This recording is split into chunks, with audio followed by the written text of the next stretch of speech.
ಪ್ರಿಯರೇ, ಇಂದಿನ ಧ್ಯಾನಕ್ಕಾಗಿ ಆರಿಸಿಕೊಂಡಂತ ವೇದ ಭಾಗವು ಅಪೊಸ್ತಲರ ಕೃತ್ಯ 3ನೇ ಅಧ್ಯಾಯ 16ನೇ ವಚನ. ನೀವು ನೋಡುವಂತ, ನಿಮಗೆ ಗುರುತಿರುವಂತ ಈ ಮನುಷ್ಯನು ನೆಟ್ಟಗಾದದಕ್ಕೆ ಆತನ ಹೆಸರಿನಲ್ಲಿ ಇಟ್ಟ ನಂಬಿಕೆಯ ಕಾರಣ. ಆ ಹೆಸರೇ ಇವನನ್ನು ಬಲಪಡಿಸಿತು. ಆತನ ಮೂಲಕ ಉಂಟಾಗಿರುವ ನಂಬಿಕೆಯೇ ಇವನಿಗೆ ನಿಮ್ಮೆಲ್ಲರ ಮುಂದೆ ಪೂರ್ಣ ಕ್ಷೇಮವನ್ನು ಕೊಟ್ಟಿತು ಎಂಬುದಾಗಿ ನಾವು ನೋಡ್ತೇವೆ. ಆ ಹೆಸರೇ ಬಲಪಡಿಸಿತು ಎಂಬುದಾಗಿ ನಾವು ನೋಡುವಾಗ, ಆ ಹೆಸರು ಯಾರ ಹೆಸರು?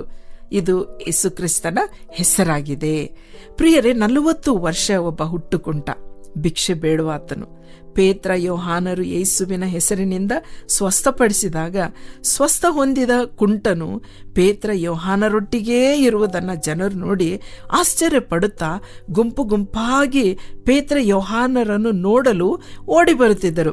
ಈಗಿನ ಕಾಲದಲ್ಲಿ ಕೂಡ ಯೇಸು ಸ್ವಾಮಿ ಹೆಸರಿನಲ್ಲಿ ಎಂತೆಂತಹ ಅದ್ಭುತಗಳು ನಡೀತಾ ಇವೆ.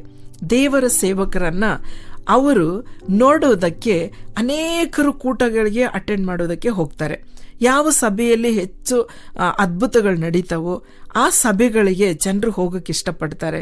ಯಾಕೆಂದ್ರೆ ಅದ್ಭುತಗಳು ನೋಡುವುದು ಮತ್ತು ಆ ದೇವರ ಸೇವಕರೊಟ್ಟಿಗೆ ಪ್ರಾರ್ಥನೆ ಮಾಡಿಸಿಕೊಳ್ಳುವಂತ ಆಶೆಯಿಂದ ಹೋಗುವಂಥದ್ದಾಗಿದೆ.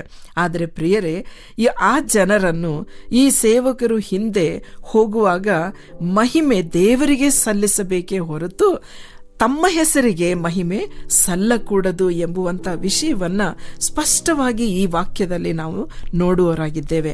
ಪೇತ್ರ, ಯೋಹಾನರು ಹೇಳಿದ ಮಾತು ತುಂಬಾ ಸುಂದರವಾಗಿದೆ. ಈ ಮನುಷ್ಯನು ನೆಟ್ಟಗಾದದ್ದಕ್ಕೆ ಆತನ ಹೆಸರಿನಲ್ಲಿ ಇಟ್ಟ ನಂಬಿಕೆಯ ಕಾರಣ. ಪ್ರಿಯರೇ, ಎಂಥ ಅದ್ಭುತಗಳು ನಡೆದರೂ ಕೂಡ ಅದು ಯೇಸುಕ್ರಿಸ್ತನಲ್ಲಿ ನಂಬಿಕೆಯಲ್ಲಿ ಇರುವಂತೆ ನಡೆಸಬೇಕಾಗಿದೆ.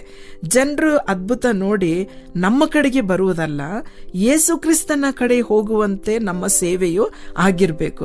ಯೇಸುವಿನ ಹೆಸರಿನಲ್ಲಿ ಸ್ವಸ್ಥತೆ, ಬಿಡುಗಡೆ ಉಂಟು, ರಕ್ಷಣೆ ಕೂಡ ಉಂಟು. ಮಾತ್ರವಲ್ಲದೆ ಆ ಹೆಸರೇ ಇವನನ್ನು ಬಲಪಡಿಸಿತು ಎಂಬುದಾಗಿ ನಾವು ನೋಡ್ತೇವೆ.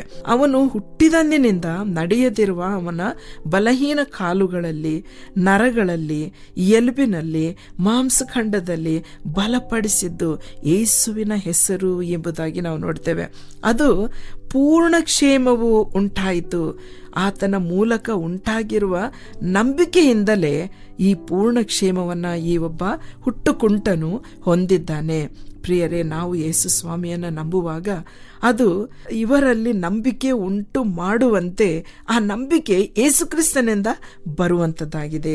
ಮನುಷ್ಯರನ್ನು ದೇವರು ಉಪಯೋಗಿಸ್ತಾರೆ, ಆದರೆ ಕಾರ್ಯ ಸಾಧಿಸುವಾತನು ಯೇಸುಕ್ರಿಸ್ತನಾಗಿದ್ದಾನೆ. ನಮ್ಮೆಲ್ಲರ ಜೀವನದಲ್ಲಿ ಯಾವುದೇ ಒಂದು ವಿಷಯಕ್ಕೆ ನಾವು ಪ್ರಾರ್ಥನೆ ಮಾಡುವಾಗ ಆತನು ಪೂರ್ಣ ಕ್ಷೇಮವನ್ನು ಕೊಡುವಾತನಾಗಿದ್ದಾನೆ.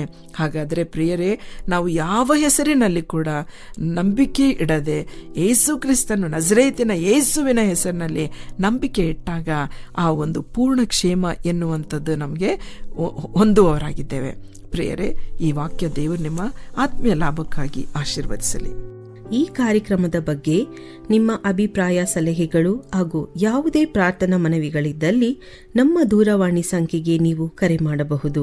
ನಮ್ಮ ದೂರವಾಣಿ ಸಂಖ್ಯೆ 996026065453. ನಿಮ್ಮ ಅಭಿಪ್ರಾಯಗಳನ್ನು ಇಮೇಲ್ ಮೂಲಕವೂ ನಮಗೆ ತಿಳಿಸಬಹುದು. ನಮ್ಮ ಇಮೇಲ್ ID info@fibaonline.org. ವಂದನೆಗಳು.